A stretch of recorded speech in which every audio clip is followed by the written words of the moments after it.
if I don't put no disclaimer on what I'm going to say, it would just sound callous like this.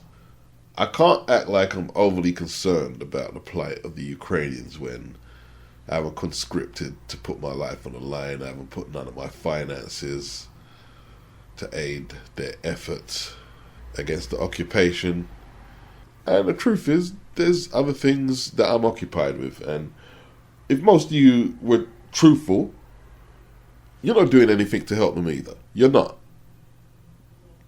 So you know better than me. So with that said now, all this criticism that a lot of you have for the WBC, and I'm no fan of the WBC, what are you going to say? I'm shilling for them as well now? Every position I take, I have to be shilling for somebody? All this criticism you have because Dmitry Bivol is not eligible to challenge for a WBC strap, therefore cancelling any possible undisputed fight with Artur Beterbiev, another Russian national. But the WBC have took their stand. They are telling us they believe this is effective in combating the occupancy of Russia in Ukraine. This is what they believe is the best course of action. And whether you think that's misguided, unless you have any better solutions or are actively doing anything to aid the cause of the Ukraine people, I'm not really listening to no one, really, to be honest with you. Because a lot of people have lost a lot more than not being able to fight for undisputed in war. There's people who have lost a whole lot more. One of the booby prizes for your country going to war is your country could get sanctioned and cut off from a lot of things. Historically, that's been proven. And I've approached this topic before, and it's strange, like, so you're saying Bivol shouldn't get a title shot? I didn't say that.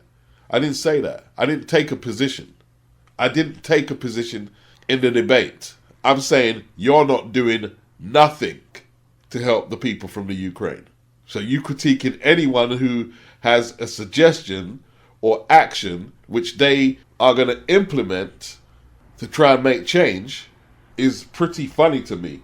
And the whole thing that, oh, it's not fair. Motherfucker, it's war. It's not supposed to be fair. It's supposed to be effective. When a host of countries were putting sanctions on South Africans, white South Africans in the 80s, that affected a lot of white South Africans. But not all white South Africans participated in apartheid, did they? Some lost their life fighting against apartheid. I guess my real big issue is watching a lot of people who all they've done this weekend is watch boxing. I don't know what else they've been doing in their lives because I'm not prying. But I assume they've been watching a lot of boxing because they know a lot about it when they come online, just like I do. You've been watching a lot of boxing. You haven't studied the alternative opinions on what's happening between the Ukraine and Russia. You haven't did that. You haven't done no detailed study on foreign affairs or anything like that. But yet you've got all this opinion. Based on what? What's it based on? You know, I disagree with Mauricio Suleiman. Have any of you ever thought, well, I wonder what the logic behind it is? What are they trying to achieve? I bet they've done more research in their decision than you have. I bet you any money. Once again, I'm not saying it right. I haven't took a position. It's a shame I have to keep making disclaimers like that because you're so emotional. Oh, people should be able to fight for the bill. You should be able to fight for the bill. War is more complex than that, my friend. It's war. Just because it's been desensitized because it's on social media. It's an actual war where people die and bleed out and have to leave the whole of their life that they've lived behind them. Take it more serious. The strategies of stopping and fighting a war have a lot of grey area. Whether you want to hear that or not, they do. Decisions are not made to be popular in war. They're made to be effective, whether it's stopping or starting a war. You know, the same people will be talking about condolences to the fighter who suffered trauma, who died from brain damage. It's so sad. There are some hardcore boxing fans in the Ukraine. You don't think they'd like to see Beterbiev knock 2 bells out of Bivol's head for undisputed as well? You don't think the Klitschko's would like to see that? What, you think they're just doing it to spoil your fucking fun? No, they've taken a position that, no, they don't want to see Bivol or other Russians being able to ply their trade while their country is burning right in front of them. No, they don't want to see it.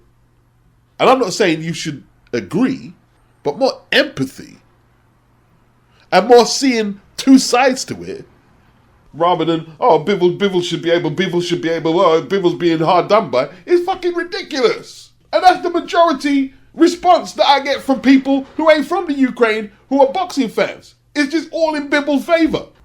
No disrespect, but responses like, well, Bivol didn't start the war, he shouldn't have to pay for it, is almost 8-year-old like.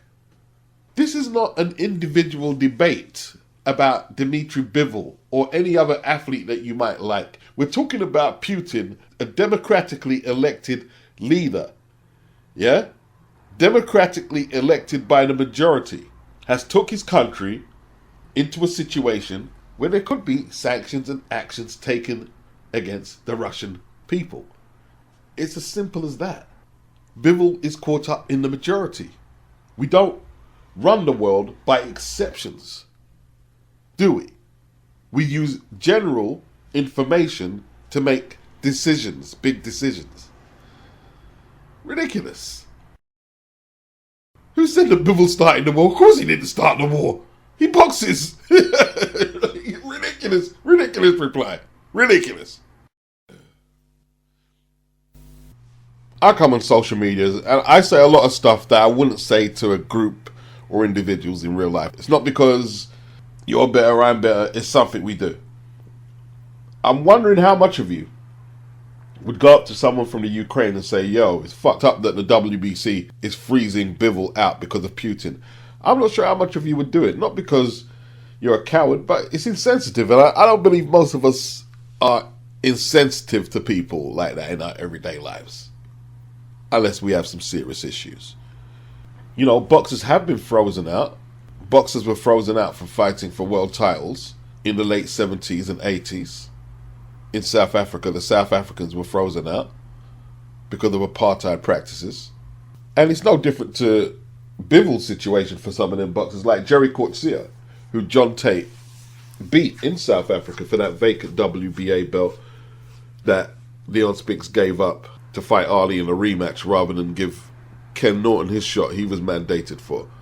John Tate from Knoxville, black African-American, he beat Jerry Garcia in 1979 for that vacant belt in South Africa. And there was a lot of world title fights over there because the WBA was the only sanctioning body who didn't put sanctions on South Africa. But the WBC and IBF belt was off limits for long periods. I wonder what a lot of you would say, because like Jerry Garcia, who I was talking about, he didn't condone apartheid, but he was frozen out for fighting for the other sanctioning bodies. And he became WBA champion. He was frozen out. They tried to get a fight between him and Holmes. It all fell apart for a host of reasons. I'm wondering if race would change how a lot of people feel about it. Like, especially a lot of black people who think Bivol is being hard done by. What would you have said after watching them horrific films of what was happening to black people in the 80s in South Africa? You would have supported boxers getting title shots. You would have supported it. Would a lot of white people have supported it? A lot of whites were horrified by what they saw as much as black people. Nah, this is wrong. Would you have said, nah, you should just let the white fighters fight? Don't involve sports in politics. Is that what you would have said? Would race change how you see it? There's no circumstances where sanctions should be applied in foreign affairs. Is that what we're saying? Or you're saying? I'm not taking a position to try and force you to position. I'm just giving, there's lots of factors involved here. Lots of components. Moving parts. And I don't know if there wasn't no black heavyweights in South Africa, but it wasn't no black heavyweights getting no title shots in them cars that Bob Arum and Cedric Kushner was holding for that WBA belt. It was all white fighters. Sun City, South Africa. Suleiman actually gave Beterbiev and Bivol the solution. They can fight for no belts. No belts, or they can fight for 3 belts. Solely the WBC was not going to sanction it. Just fight for 3 belts. If you guys really want to fight each other and you're going to blame Mauricio Sulaiman for it not happening, no. And it's because you boxing fans don't campaign for that. Oh, it has to be 4 belts. And you know how difficult it is to get 4 belts together. The 4 sanctioning belts to work together. You know how difficult it is to get all the major networks to work together. But you're still like, yo, we want 4 belts. We want this. Please. David Benavidez has a career. His career is basically based on having his name attached to Canelo Alvarez. But you take Canelo out of the conversation, and he's nothing without Canelo's name attached to him. And I don't dislike the kid. I've got no reason to hate on him like people are saying. You know, you're going around calling this guy a monster and how Canelo is so compromised by not fighting him. Well, shouldn't the monster at least be able to get a knockdown against Caleb Plant, where Canelo knocked Caleb Plant out and the monster couldn't knock him out? I mean, I'm not even saying Canelo shouldn't fight the guy, but the fight will happen in Canelo's time, not when David Benavidez says so. The fuck is this? John Ryder is a mandatory for one of his straps by knocking out Zach Parker, a fight that Demetrius Andrade should have been taking. He declined the fight with Zach Parker. He declined it when there was a lot of money on the table, and he declined it when there was little money on the table. And what's he doing now? John also beat Danny Jacobs. Controversial decision. I thought Jacobs got it. But, bit of home cooking, home territory was in his favour, and he got the win. John Ryder takes better fights than David Benavidez. He does. And if you're not going to take that into consideration, how can I take what you're saying seriously? So he should get big fights without fighting quality opposition himself. What the fuck are you talking about? Let the Islington man do his thing. Let him get his shot. He deserves his shot. He's a southpaw. He's fit. He's strong. He's very competent. And he's going to do as well as he can. And I think he'll give Canelo a tough fight. I do. Which isn't going to help Canelo standing in America. Post-fight, if it's tough, they're going to be acting like, oh yeah, Canelo should have blown this guy out in 1 round. Well, if they knew anything about boxing, they would know that John Ryder is a much, much improved fighter. And that's just the facts. Talking about recent form, he's fought better opposition than the likes of Caleb and the Monster. He's fought better opposition than them. Let him have his shot.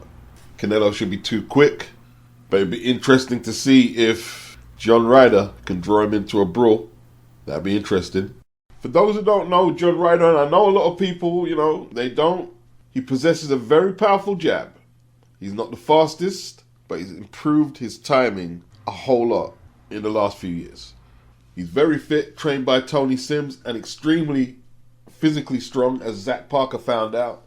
What's going to be interesting is Canelo doesn't have a length or reach advantage on John, but the blueprint to beat John is to box him at range. How does Canelo go about this? Does he get in and out, land his shots and get out? Or does he set about breaking down Ryder up close? I'll definitely be tuning in, going live. Canelo should win. He should win with something to spare. But that doesn't mean that Ryder don't deserve a shot. The fuck has David Benavidez done? Here's what we predicted. What was it now? A week and a half ago? Yeah, I was saying the same thing, Anthony Mack, and I think after this that the Goosen paychecks are over. I wouldn't be shocked if he tried to worm his way back into Eddie Reynoso's gym. I wouldn't be shocked. And we was right. What is it, a week and change after Ryan loses to Tank Joe, Goosen is gone?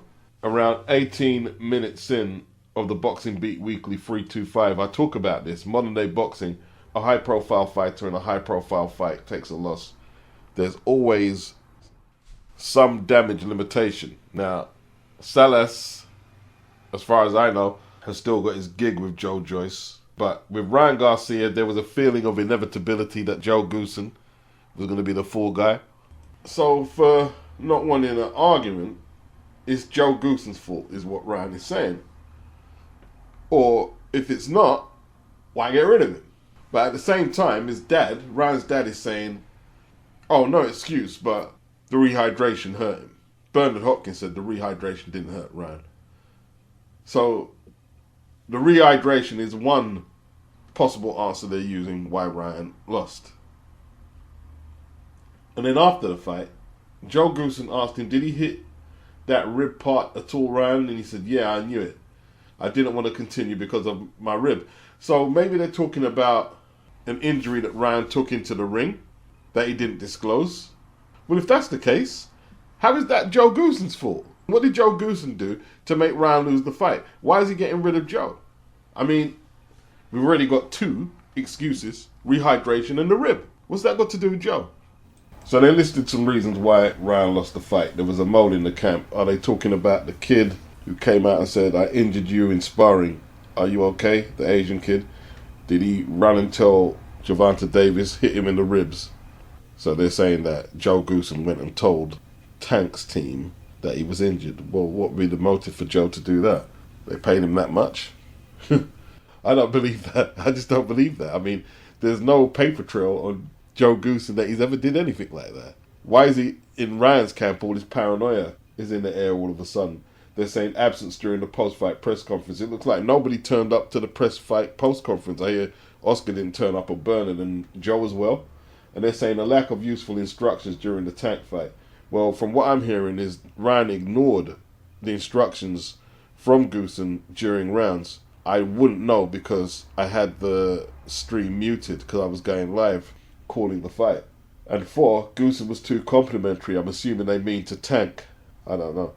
I'm not sure if I would take the job to train Ryan Garcia. I'm not sure if I'd take it because I certainly wouldn't be putting up with that. I mean, he's lucky that Joe Goosen's mellowed out a bit because he used to be a bit more assertive, let's say. Look, man, Ryan doesn't believe he's going to be a top fighter. I don't believe it.